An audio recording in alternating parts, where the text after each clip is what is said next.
Hey everyone, welcome back to my channel. Yep, I'm right here back in LA, right here in this really unique place. I forgot its name, place. Let's just call it that for now. Alright, so yeah, it's been cloudy, it's been snowing, it's been something, you know. I can't believe it snowed in my area, it's crazy. Oh yeah, so I'm here today for a special event they're doing at a local bookstore over here, which I will be there in a little bit. I was gonna say I'm pretty excited for this one. There's another special guest that I'm really excited to see, you know, at least. Yeah, here it is. Rhodes School of Music, Laundromat Village, that's what it's called. That's the market, that's what it's called. Here's a Chipotle. I gotta say this area is pretty decent. It looks really nice. Kind of reminds me of Main Street, you know, from Disneyland. A little bit like it, but in a modern setting. Here's a Starbucks they have. It's pretty cool. Alright, let's go to the event.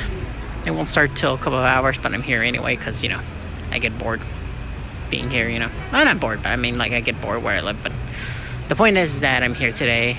Wanted to chill for a bit before the event starts. Alright, without further ado, let's just do it, guys.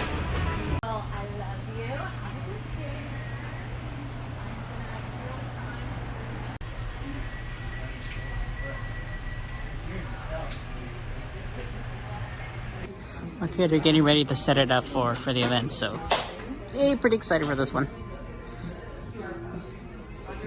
Read. Read a book, kids. Yep, so far it's only me. I know there's a couple families showing up right now, which is pretty exciting to hear. But yeah, I'm honestly excited to see Mara Wilson, actually. But the book that they're trying to promote, I think it looks really good. It's a nonfiction book about dresses, I believe. I need to still look it up on that. Hopefully the book does pretty well, so I'm helping out a bit to, you know, give them exposure, you know. You know, my channel is all about helping others, you know. That's what we learn. Just checking if my format looks pretty good in that. Okay. It's perfect. I'm using my old mom's phone, I would say.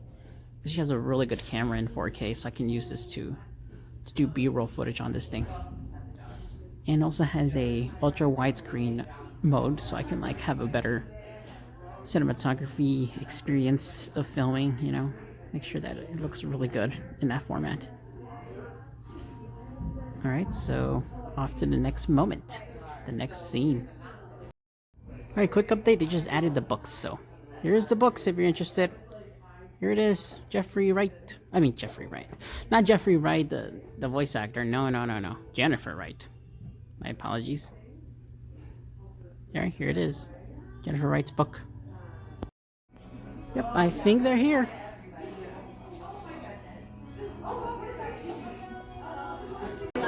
Big update. I just had a conversation with the author. It's just great. She's so nice. I mean, every time I meet somebody, it's always going to be a nice experience. Yeah, I'm so far having a good time and the event hasn't started yet. So it's crazy. There she is. Oh my god. Yeah, I just talked to Mara Wilson. It's crazy. And she's so super nice. It's crazy that she's super nice. Yeah.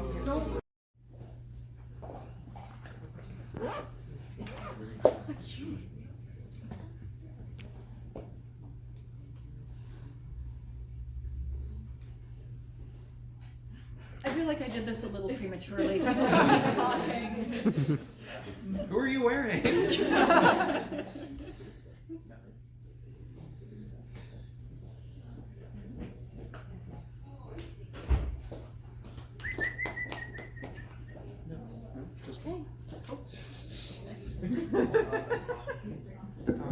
Hello everyone and welcome. We are so honored to have Jennifer Wright tonight and Mara Wilson discussing Madame Restell. Congratulations. Thank you. And congratulations to all of you that found parking on Larchmont at this time. Take it over. All right, hello and welcome everybody, and welcome to those who are still finding seats. That's completely fine. and we are here to discuss this remarkable book by Jennifer Ashley Wright, Madame Restell. Let me make sure I get the actual subtitle right. The Life, Death, and Resurrection of Old New York's most famous, fearless, and most fabulous, fearless, and infamous abortionist. That's kind of a mouthful to say. It's a very long time. But it is also a very good title, and it is a very good book. And this was a truly fascinating read. For those of you that don't know, I read the audiobook, and I had a wonderful time doing it. It was so fascinating, so thrilling and terrifying, and I learned so much from it. And I just wanted to say thank you so much for, in turn, writing such an incredibly fearless and beautiful book. Thank you so much for narrating it and bringing this person to life in such a wonderful way. Yeah, this has been a really great. This has been a really great time. I've had a really great time just like reading it and finding out so much information about this woman who was incredibly overlooked. And so I wanted to ask, first of all, probably the most basic question, which is, what is it that made you want to write this particular book? Well, I had initially wanted to write a book about the history of abortion and what a common procedure it's been throughout the ages. And I quickly realized that if I tried to do that, I was going to write a 1,000-page book. So I had to narrow it down to a specific period. And one period I find really interesting is the period in American history in the 19th century, from the early 19th century to the end of the 19th century, when abortion goes from being a pretty minor misdemeanor to being so illegal you cannot even talk about it after the Comstock laws or share any information about it. So when I was researching that period, I kept coming across this same name of Madame Restell over and over and over. And she was such a celebrity in the period that it really surprised me that she's been largely forgotten today. So I thought this could be a wonderful way to talk about the issues that were affecting her, but also talk about the life of one really remarkable individual. And I mean, unfortunately, we didn't know how prescient and timely the book would be. We did not. Ruth Bader Ginsburg was still alive when I started working on it. Yeah. But yes, this is a really fascinating time, and this is a time where, this is a time where it was thought strange to wash your hands before delivering a baby, where, poor, Semmelweis, may his memory be a blessing, thought that maybe washing your hands after exploring cadavers and then going on to deliver a child, he thought maybe that's not the best idea, and he got locked away for his troubles. I mean, he was probably locked away because he had syphilis, but... That too. But who didn't have syphilis in those days? They all had syphilis. I was talking to Daniel earlier today about a certain comic writer who we all probably recognize today. And I was talking about how if we lived in any other age, I would just say, oh, he probably has syphilis. Yeah. This is probably just a neurodegeneration that you see associated with the syphilitic. Yeah, that probably would be everybody's first guess. Yeah. I think so. And one thing that it comes across in this book also is that it was sort of seen as the provenance of women. This was something, giving birth was, what women did. Women helped other women. And that was seen as sort of just kind of the way that it was. These were women's issues. And of course, multiple genders can give birth, but this was seen as sort of a thing that, let's let women do it. And everybody knew what the euphemisms were. Can you speak a little bit about, say, the advertisements that you would find in books and how Madame Restell's? Do we want to say Madame or Madame? I think you can say it either way. Yeah. I think she might prefer Madame. I said Madame in the book just because I thought that she really wanted to give the appearance of being French, even though she had a West Country accent. Yes. So I always feel should have undermined it for more people at the time. Yeah, they might have at least thought that she was Irish, but nobody seems to, Yeah. because Americans can't really tell the difference between Irish and West Country. I know that I couldn't, and I had to do some research. Apologies to anybody British. But yeah, can we talk a little bit about some of the advertisements you would see? We can. A lot of the advertisements would talk about restoring you to regularity. So they're not going to say that these pills will cause a miscarriage or cause an abortion. They're going to say, oh, your period has stopped for Who knows? Could be any number of reasons. And these pills can restore a regular flow. And if you read anything akin to that, that means that they are selling abortive medicine.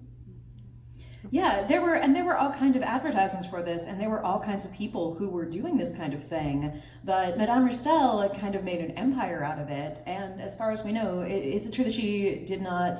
As far as we know, she did not lose one patient? As far as we know, she did not lose any patients. She was accused of causing the death of various patients, but the two people that she's put on trial for, the first one is a woman who died of consumption, and she had an abortion. Then about 2 years later, she died. She was very sick by that point. On her deathbed, she confessed to her husband that she'd had an abortion, and without much medical knowledge, they just assumed, all right, well, she had an abortion, then she got very sick.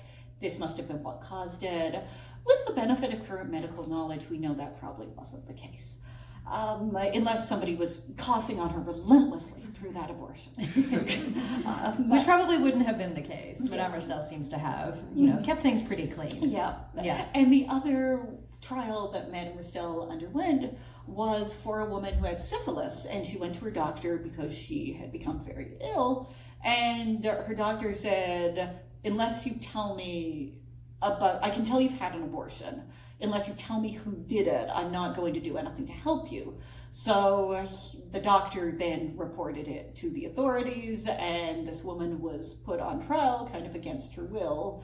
And by the way, her doctor did not tell her she had syphilis. Her doctor only told her at the trial that he personally had deduced that she had syphilis, but he didn't tell her. So can we talk a little bit about, so Madame Restell, she did sort of create, as we say, she created this empire out of this. She didn't seem to particularly associate herself with, say, the suffragettes of the day, who no, and I think came along a bit later in her life anyway. They came along a little bit later in her life. I think there are personal reasons for that. Madame Restell worked very closely with her husband. Her brother worked for her. Her husband, in a way, was also working for her. The politicians that she interacted with, the people she was bribing, these were all men. Most of the people that she seemed to have a friendly relationship with were all men. The one exception to that really seems to be her granddaughter, who she trained as an apprentice. So with the exception of one member of the family, Madame Restell was somebody who, I think Madame Restell would have leaned heavily into the idea that she was not like other women. That she was exceptional, that she was very smart, that she was able to make a killing in a man's world, and from that not decide, well, maybe other women should also have those opportunities. So, but Madame Restell was also very motherly and very kind to the women who came to see her. And even saying, sometimes you may call me mother. She says, you may call me mother. So there are those personal factors that I think meant she was not particularly interested in the suffragette movement. She could just as easily bribe these people with gold watches. Why would she need to vote? But I think there are also factors that made the suffragettes want to distance themselves very far away from Madame Restell. And one of those is that the suffragettes made a big point out of the fact that they wanted to vote because they were mothers, because they wanted a better life for their children, because they wanted to have a say in child labor regulations and whether or not their children were going to school. There were a lot of suffragettes who would push prams with them when they were marching. And there are also wonderful cartoons of babies saying, like, please give our mothers a vote. And suffragettes saying that these women want to abandon the home. They are going to leave you, their husband, to do all the child care. It's going to be awful. It's going to upend the social order. And suffragettes really needed to make it clear, no, we love children. We are women who you have already entrusted with the care of our children. So let us go one step farther and help make this country better for our children. Which, of course, is very different from thinking that women have the right to have an abortion and have the right not to be mothers if they do not wish to be. Can we talk a little bit about some of her enemies? She had some very, very colorful enemies, some who were just terrible people like Anthony Comstock. well, a lot of them were terrible people, it's true. Some of whom, you know, you may have disagreed with, but a lot of them are very colorful, very interesting. I think we start off with Samuel Jenks-Smith, Yes. who is the editor, who is the Christian editor of a family-friendly newspaper, who found very quickly that it is hard to sell a family-friendly newspaper that doesn't have any controversy in it.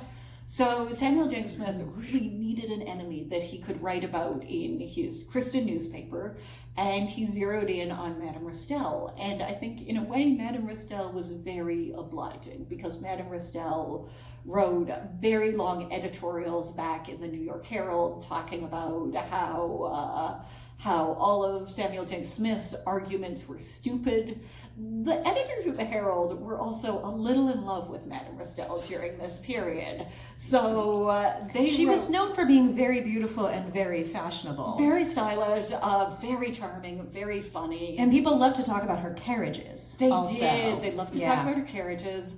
I expected that all of the newspaper articles I'd read about Madame Restell were what you would expect when maybe members of the right talk about women who oppose them politically today, where they would talk about how, like, this woman is disgusting, you can see the devil right inside her.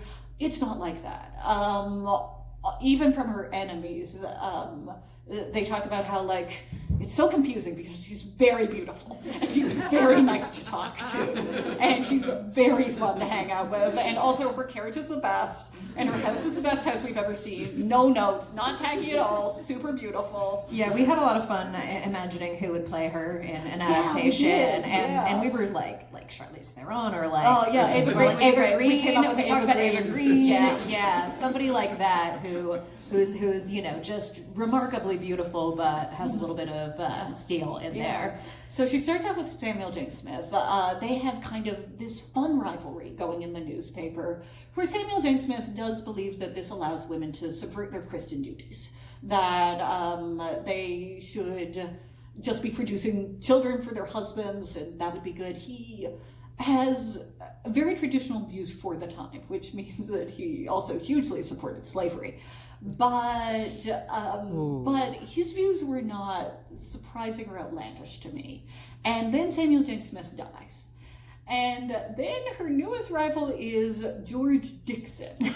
And George Dixon was insane. And I think that's fair to say, because he was put on trial. Mm-hmm. And the jury kind of couldn't figure out if he was sane or not. They said that it depended on which way the wind blew. So George Washington Dixon was a man who wanted to write a newspaper, said that he was going to be so famous that one day his very hat would be a legend, that every newspaper boy in the country would revere the name George Dixon. This did not happen. Nobody knows who George Dixon is. He was also a blackface performer. Oh, shit. Yeah. Yeah. Oh, no. Before this was that. There was a time where that was unfortunately very common in Broadway and in Hollywood, but this predates even that. And people, I think even at the time, I believe there's some commentary in the book where people were like, "What is this? What is he doing? This is horrible." People hated George Washington Dixon. He was not popular at the time. He also ran what he felt was a very moral newspaper, which was different than Samuel Jenks-Smith, who wanted kids to be able to read it after church. What to him was a moral newspaper was exposing everyone's affairs. So people start committing suicide because they get exposed by George Washington Dixon. And then George Washington Dixon just starts getting beat up in the street. So George Washington Dixon is constantly being assaulted. And he does hate abortion. Like, he goes after Madame Restell really, really hard. And Madame Restell's best defense against George Washington Dixon is kind of to say, you all remember you don't like this guy, right? Like, you shouldn't pay attention to anything this man says. He is horrible. He eventually, George Washington Dixon just kind of disappears from the scene. He pretended to be a general who had orders from the government to, I think, invade Panama. People got very angry about the that. Yucatan, and The Yucatan, didn't yes. it was the I think is it the government had to be like no, actually The government had to we issue said a nothing of response the saying, like, we kind. said nothing of the kind. This goes against all our policies. Please do not invade the Yucatan. That is very much against what we are for. Then he got beaten up with his own hat, and eventually he died in poverty. So yeah, that's one of my favorite parts of the book is George Washington Dixon being beaten up by his own hat by people who were very annoyed at him trying to steal valor. Yes. Yeah. So she definitely had some colorful enemies, and then she had one who kind of became her downfall. Was her downfall? Anthony Comstock. Anthony Comstock. Yes. Anthony Comstock was a true believer. He was devoutly Christian. He was also, and I do feel like it's important to talk about this, he was a chronic masturbator. And he, as a man who was also a very devout, very puritanical Christian, he felt unbelievable levels of guilt about this. It's in his diary. We know that he's having a really bad time. And one way that he thought he could cure that was by creating a world where nothing would arouse any lustful impulses in him. So that meant banning a huge amount of literature and art, and certainly any mention of topics like birth control or abortion, and certainly stopping anyone from performing those deeds. So Anthony Comstock kind of came at exactly the right time on this issue, because people had become very, very afraid that white Protestant Americans were going to be outbred by Irish people who were recently immigrating to the country.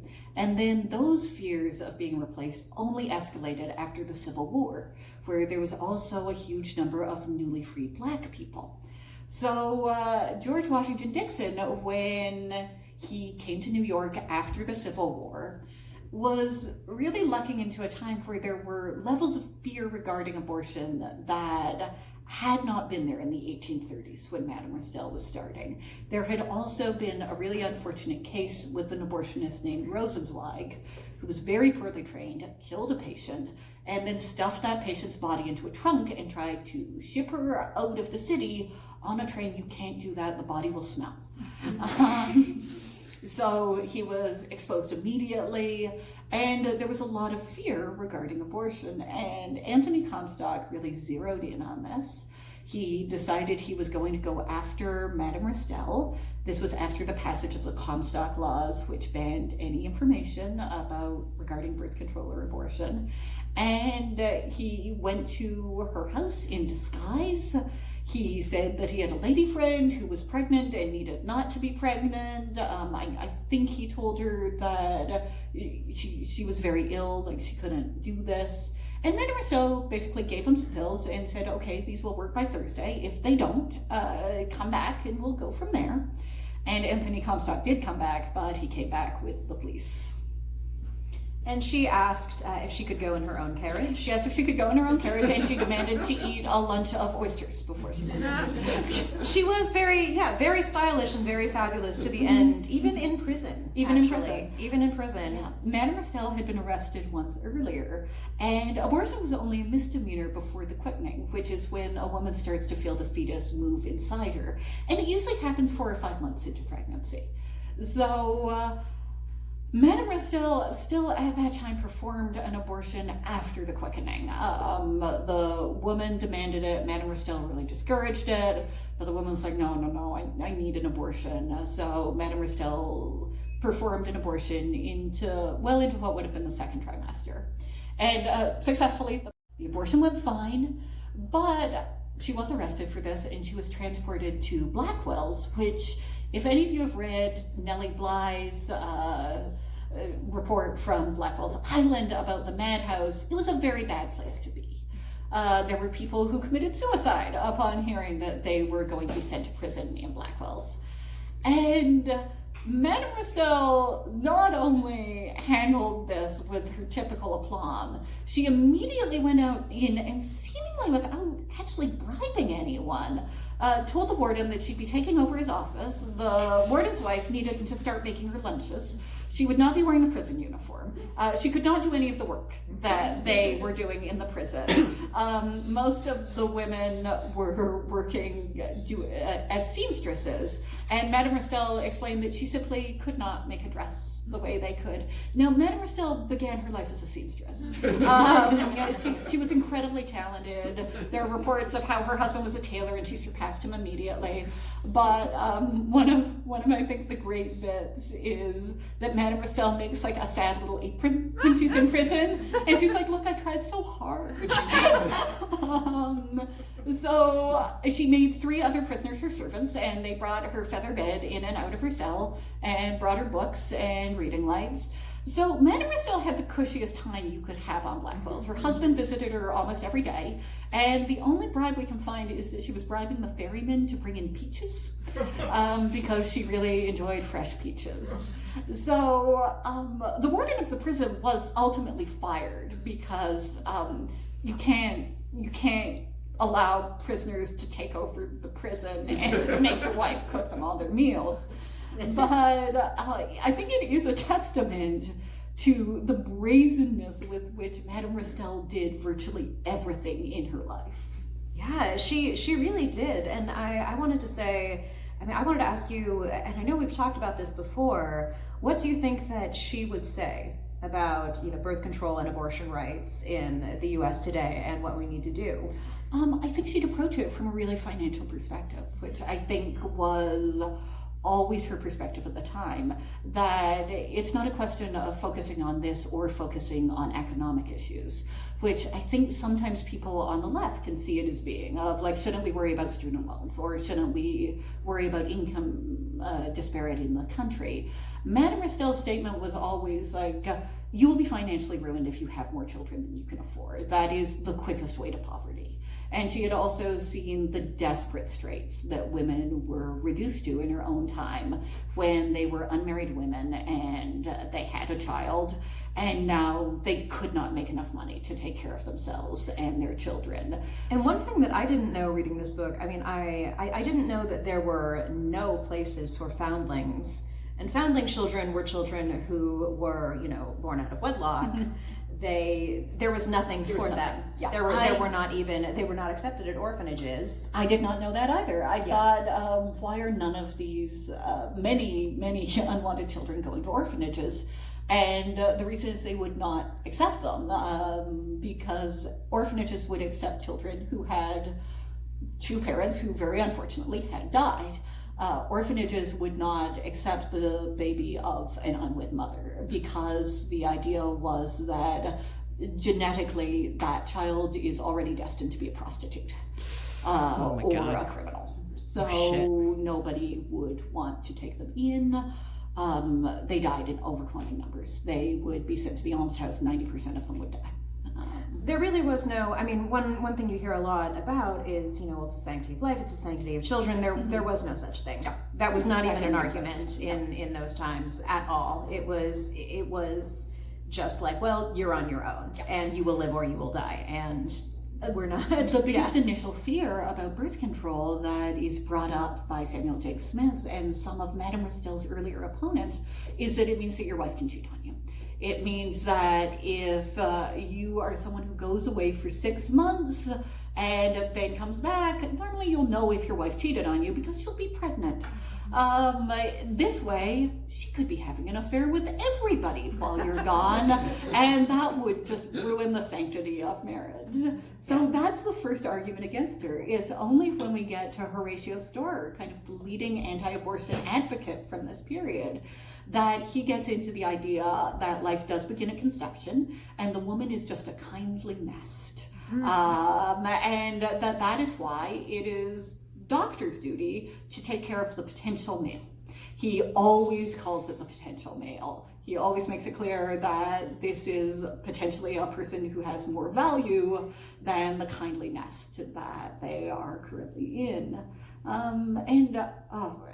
also, just since we're talking about Storer, he has what I think is the most devilishly ingenious argument on why women can't have abortions. And it's because the minute a woman is pregnant, she's insane. There are so many hormones that you simply could not make a rational decision about whether or not you wish to have a child. You know, it's funny because as I was reading this, I kept thinking about, it's funny because I just did another audiobook where I played a nun. And I mentioned to my sister recently, I was like, it's funny that I had books that came out within a week of each other, and in one I played a nun, and another I played a famous abortionist. And my sister, who actually knows a lot about midwifery and herbalism and all these things, in fact, when I first read the book, I would say, oh, did you know that this will cause a miscarriage and this was used as birth control? And she was like, yeah, I know. I know all that stuff. But I said to her, isn't it kind of funny that I'm doing that? And she looked at me and she said, you need to, what did she say? I think depatriarchatize your brain, like get rid of the patriarchy in your brain, because there were a lot of nuns who did perform abortions. There were a lot. They were very well-trained women. St. Bridget? Yep. Yeah.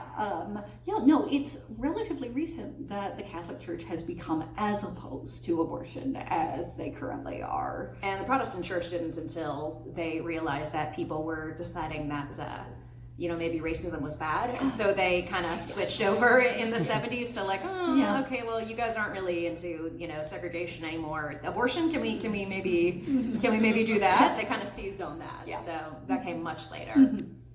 But it was, I think that she was somebody that she was very uncompromising. She was very much, and I think we got a little bit off track, which is usually my doing. But what do you think that she would continue to say? What else would she say that we cannot compromise on this? That this is something you cannot compromise on this. Yeah. The Overton window keeps shifting more and more to the right, and I think the pushback on that has to be much harder than it currently is. I think we have ceded so much ground to the right on the topic. And I think, at least personally, when people talk to me and say, like, oh, I don't know if I believe in abortion. They're ripping the babies out of wombs 2 minutes before they're born and they're murdering them. My instinct is to be like, well, it's a very complicated topic. And I think people need to get a little bit braver about pushing back on that and pushing back on some inaccuracies that are being circulated in the press. And we're certainly being espoused by Donald Trump, who literally said that they were ripping babies out of wombs minutes before they were born and killing them. And meanwhile, a couple years earlier, he asked Marla if she wanted to get an abortion. He was pro-choice then, 30 years ago, but not now, apparently. Well, I think, one of the things that I've also learned through my own pregnancy and my own fertility issues is that pregnancy is really complicated. That I think there have been some people who said to me, well, how could you write this book? Because you tried for years and years to get pregnant. You really wanted a baby. And the answer is that you realize that a lot can go wrong between the time that you get pregnant and the time that you actually have a baby. And one of the things that I thought about so much during my pregnancy is in the epilogue of the book was a woman who talked to The Guardian about having an abortion in her last trimester, and what happened is as her pregnancy progressed, they kept finding more and more things that would make her fetus incompatible with life. And finally she said to the doctor, well, will my baby just sleep all the time? And the doctor said, your baby will be in too much pain to ever sleep. And I think that is usually the kind of heartbreaking decision that happens if you have an abortion very, very late. So. Yeah. It is, a very painful experience and it is something that, unfortunately, too many women go through, and, they should be allowed to make these decisions with comfort and knowledge and love and guidance. They should. Yeah. Yes. The freedom, if pregnancy is hard. Pregnancy is so hard. It's hard even if you really, really, really want it. And it's dangerous and it's scary. And if you do not want to be pregnant, you should absolutely have the right not to use your body in that way, even if it is for a potential male. So yeah, I think that one thing that I love about your writing is that you have a wonderful dry wit, but you do capture what is really fascinating and what is really complicated about Madame Restell. There were things that she did, while I was reading the book that I found surprising or perhaps a little questionable. She wasn't a perfect person all of the time. She made some unethical decisions, maybe here or there, but I think for her it was always, well, this seems like the most ethical decision and the most pragmatic decision to make at the time.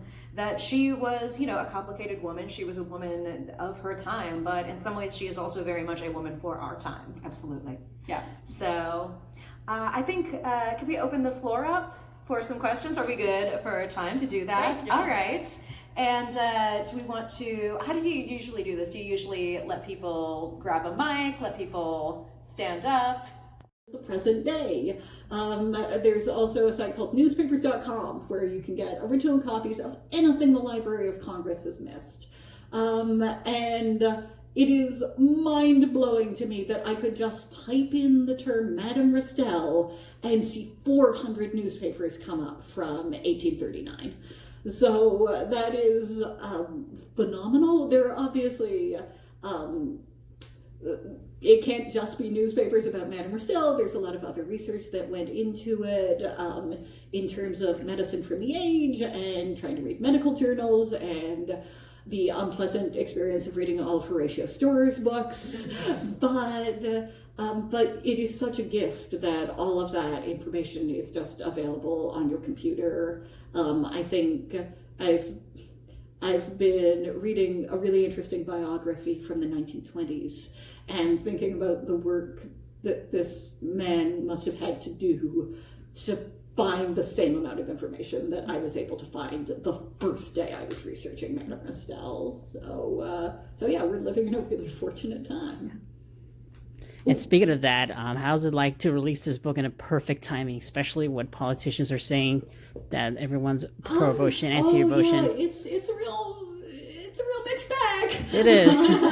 I gotta say this. Yeah. It's just. I'm very happy that this will help get this woman's story out more, but I'm also horrified that this is a period that we're living through. And today I was reading about a new bill introduced in Texas where they're attempting to stop people from looking up abortions on the internet, which just feels so similar to everything Anthony Comstock tried to do in terms of limiting the information available about that procedure. So yeah, he started as kind of, well, I'm anti-pornography, and then it was, well, it's all I'm about protecting the children. Yes, it's all protecting the children. Now I'm anti-pamphlets about contraception, exactly. and yes. yeah, now I'm anti-this, and it was sort of expands. Yes, it expanded. Yeah.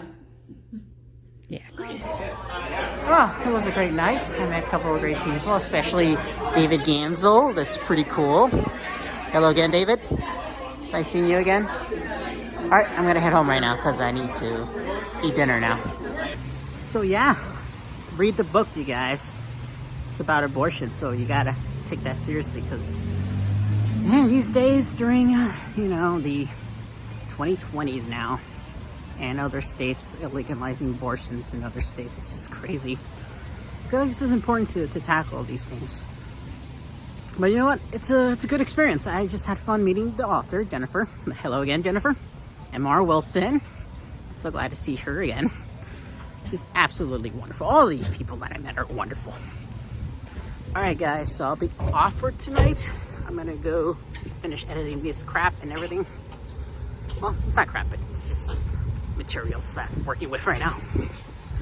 Yeah, and it's raining right now, so I better get a hop on board very soon. So, all right, guys, see you later. Take care, and I don't know what I'm doing anymore. And next month, I'm excited to do another event as well. So that's already reserved, and you'll find out about it very soon. So take care, guys.